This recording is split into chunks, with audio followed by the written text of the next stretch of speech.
الست بتاعت الاتيكيت عملت فيديو جامد جدا عن الحمام، يعني الناس اللي في الحمام والناس اللي بتخبط عليها. بصراحة أنا ما فهمتش الفيديو في الأول وكنت هنتقد، لكن اكتشفت إن هي بتقول كلام مهم جدا. يعني مثلا أنا في الحمام، حضرتك بتقعد تن تن تن تن تن تن تن تن تن تفتح بالأم الأكرة تن تن تن. يا سيدي ما أنا في الحمام، ما هو يعني اعتبرني أنا مش في الحمام، ما في حد تاني في الحمام. إيه الفكرة تن تن تن تن؟ الحوار ده فعلا بجد لما انا شفت الفيديو افتكرت موقفين بجد في غايه الاستفزاز. اول موقف انا في القطر، عشان دايما انا بسافر بالقطر كتير جدا، فانا ببقى في الحمام بتاع القطر. طبعا انت لو بتسافر قطر عارف ان حمام القطر اصلا ربع متر في 20 30 سنتي، انت بتبقى واقف بالعافيه اصلا، فدوب بتقفل الباب وبتربسه.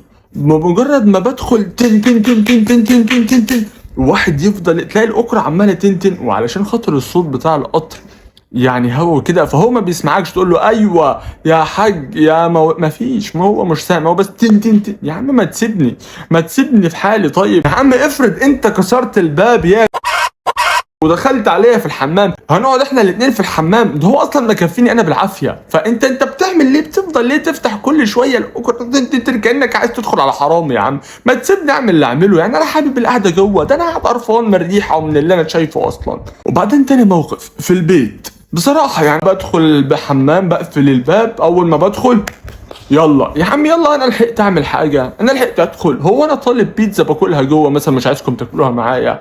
بشرب قهوتي جوه، ده انا حتى ما باخدش الموبايل عشان خاطر نسهل الوقت ونخلص الدنيا، عشان ما اسرحش في فيديو ولا في شات ولا بتاع فالعمليه تطول. فاللي هو تن تن تن تن يلا، ما انا لو خلصت هطلع، ما انا لو خلصت بامانه هطلع من الحمام، هقعد ليه؟ يعني في فل وورد وياسمين جوه مثلا قاعد بسقيهم، ما الدنيا جوه خنقه ورطوبه وحر ومطر، فانا اصلا داخل مخنوق غصب عني، ده انا لو ليا مش عايز ادخل اصلا.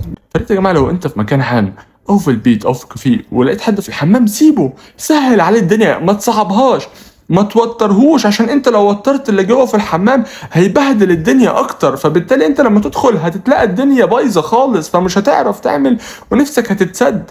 فبالراحه، ويا ريت نسهلها على بعض شويه. تن تن تن تن تن تن.